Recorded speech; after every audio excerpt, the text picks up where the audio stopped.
12 अक्टूबर 2016 रात 1:43 नई दिल्ली।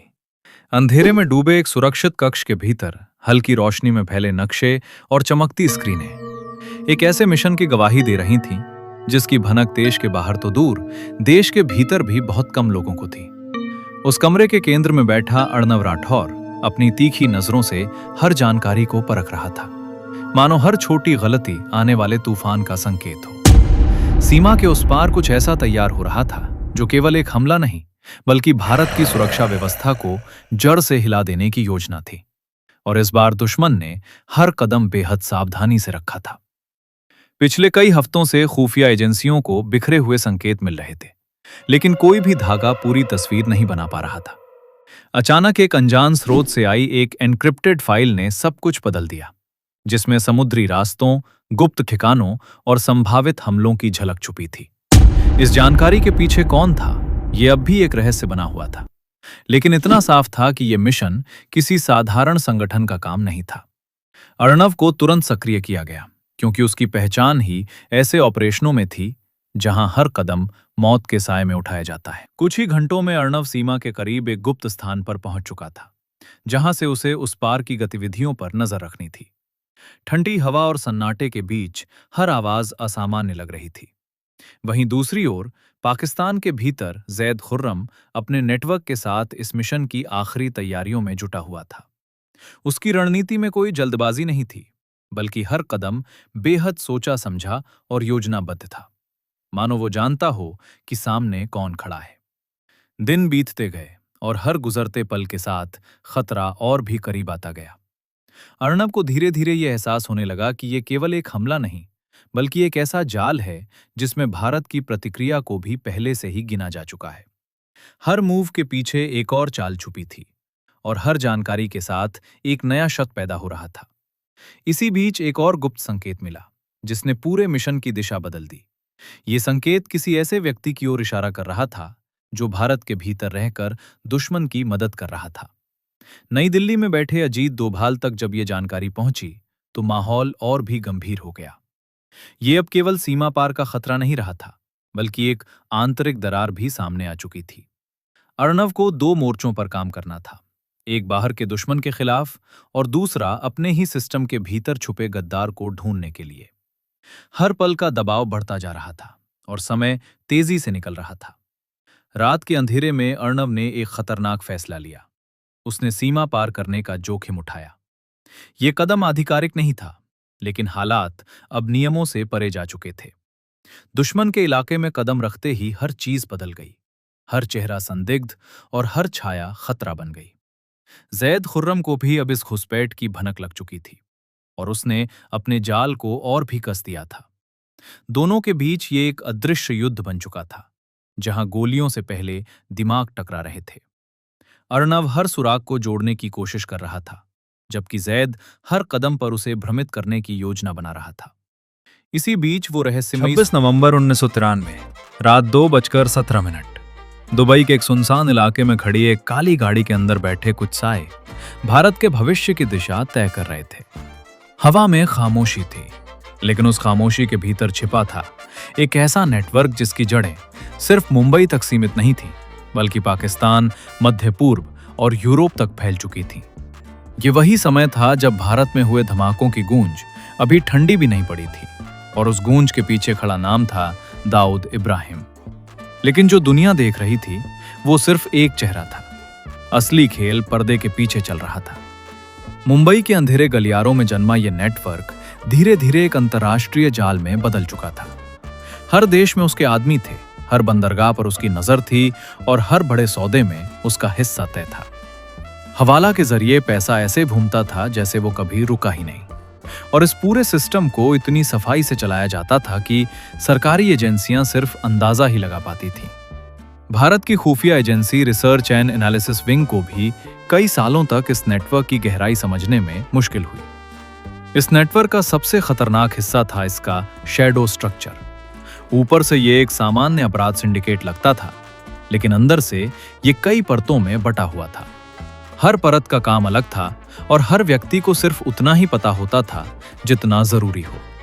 इस तरह अगर एक हिस्सा पकड़ा भी जाए तो पूरा सिस्टम सुरक्षित रहता था।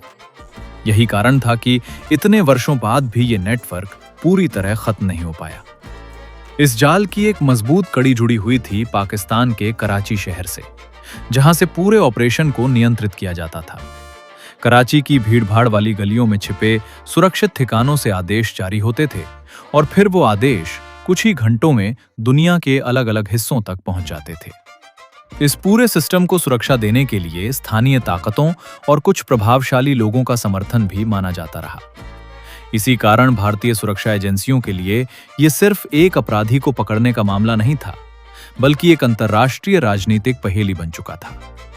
भारत में इस नेटवर्क को तोड़ने के लिए कई गुप्त ऑपरेशन चलाए गए। अजीत डोभाल जैसे अधिकारियों ने जमीनी स्तर पर जाकर इस जाल को समझने की कोशिश की, लेकिन हर बार जब एजेंसियां किसी एक कड़ी तक पहुंचती, तब तक बाकी हिस्सा खुद को बदल चुका होता था। ये नेटवर्क समय के साथ खुद को अपडेट करता रहा और तकनीक के इस्तेमाल से और भी खतरनाक बनता गया। धीरे धीरे इस नेटवर्क ने सिर्फ अपराध तक खुद को सीमित नहीं रखा, इसमें ड्रग्स, हथियारों की तस्करी और यहां तक कि आतंकवाद से जुड़े आरोप भी जुड़ते चले गए। हर एक गतिविधि एक दूसरे से जुड़ी हुई थी और ये पूरा सिस्टम एक बड़े मकड़जाल की तरह काम करता था, जिसमें फंसने वाला कभी बाहर नहीं निकल पाता। यही कारण था कि इंटरपोल ने भी इसे दुनिया के सबसे खतरनाक अपराध नेटवर्क्स में शामिल किया। समय के साथ दुनिया बदलती रही, सरकारें बदलीं, लेकिन ये नेटवर्क अपनी जगह पर कायम रहा। इसकी सबसे बड़ी ताकत थी इसकी अदृश्यता। लोग इसके नाम से वाकिफ थे, लेकिन इसकी असली संरचना को कोई पूरी तरह नहीं समझ पाया। हर नए दशक में ये खुद को नए तरीके से ढाल लेता था और यही इसकी सबसे बड़ी चाल थी। आज भी जब इस नाम का जिक्र होता है तो सिर्फ एक व्यक्ति नहीं, बल्कि एक पूरे सिस्टम की तस्वीर सामने आती है।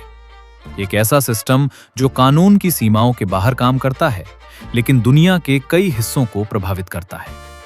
और 17 जनवरी 1706 रात 11:47 बवेरिया, जर्मनी। ठंडी हवा में लिपटी एक सुनसान रात के बीच एक छोटे से कमरे में कुछ लोग इकट्ठा होते हैं। बाहर की दुनिया के लिए ये बस एक सामान्य सभा थी, लेकिन अंदर इतिहास का एक ऐसा बीज बोया जा रहा था जो सदियों तक रहस्य और डर का कारण बनेगा। इसी रात एक गुप्त संगठन की नींव रखी जाती है, जिसे दुनिया बाद में इल्यूमिनाटी के नाम से जानती है। इसका उद्देश्य सिर्फ सत्ता नहीं, बल्कि सोच, समाज और पूरी दुनिया के ढांचे को नियंत्रित करना बताया जाता है। समय के साथ ये संगठन अचानक गायब हो जाता है, लेकिन इसके प्रभाव के निशान मिटते नहीं। 19वीं और 20वीं सदी में जैसे जैसे दुनिया बदलती है, वैसे वैसे कुछ अजीब पैटर्न सामने आने लगते हैं। बड़े युद्ध, आर्थिक संकट और राजनीतिक बदलाव, सब कुछ ऐसे घटता है मानो किसी अदृश्य हाथ द्वारा पहले से तय किया गया हो। वर्ल्ड वॉर 1 और वर्ल्ड वॉर 2 जैसे घटनाक्रम केवल युद्ध नहीं थे, बल्कि सत्ता संतुलन को बदलने वाले मोहरे बनते गए। धीरे धीरे ये धारणा मजबूत होती जाती है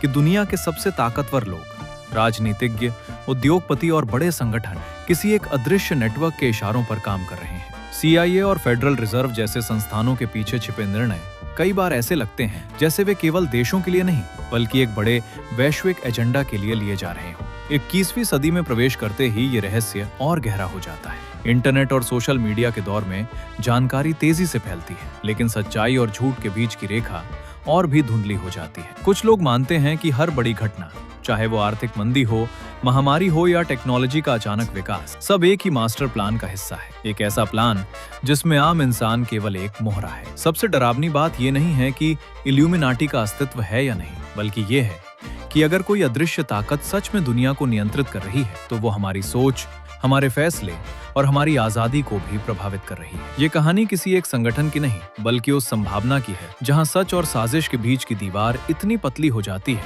कि पहचानना मुश्किल हो जाता है कि हम जो देख रहे हैं वो वास्तविक है या केवल एक। 12 अगस्त 1991 रात 2:13 वॉशिंगटन DC। एक बंद कमरे के भीतर हल्की रोशनी में कुछ परछाइयां चुपचाप हिलती दिखाई देती हैं। ये कोई साधारण बैठक नहीं थी, बल्कि उन फैसलों की तैयारी थी जो आने वाले वर्षों में पूरी दुनिया की दिशा तय करने वाले थे। बाहर की दुनिया गहरी नींद में थी, लेकिन अंदर एक ऐसा खेल चल रहा था जिसमें देशों की अर्थव्यवस्थाएं, सरकारें और आम लोगों की जिंदगी केवल आंकड़ों में बदल चुकी थी। धीरे धीरे एक नया शब्द सामने आने लगता है, न्यू वर्ल्ड ऑर्डर। ये सिर्फ एक विचार नहीं, बल्कि एक ऐसी संरचना मानी जाती है जिसमें पूरी दुनिया को एक ही नियंत्रण के अधीन लाने की कल्पना की जाती है। इस धारणा के अनुसार बड़े आर्थिक संस्थान, गुप्त एजेंसियां और वैश्विक नेता मिलकर एक ऐसा सिस्टम बना रहे हैं जहां सीमाएं केवल नक्शों तक सीमित रह जाएंगी और असली शक्ति कुछ गिने चुने हाथों में केंद्रित हो जाएगी। इसी दौरान वर्ल्ड बैंक और इंटरनेशनल मॉनेटरी फंड जैसे संस्थानों की भूमिका पर सवाल उठने लगते हैं। विकास और सहायता के नाम पर दिए गए फैसले कई बार ऐसे देशों को गहरे कर्ज और निर्भरता में धकेल देते हैं जहां से निकलना लगभग असंभव हो जाता है। ये सब एक ऐसी जाल की तरह प्रतीत होता है जिसमें एक बार फंसने के बाद कोई देश अपनी स्वतंत्रता खोने लगता है। समय के साथ तकनीक इस खेल का सबसे बड़ा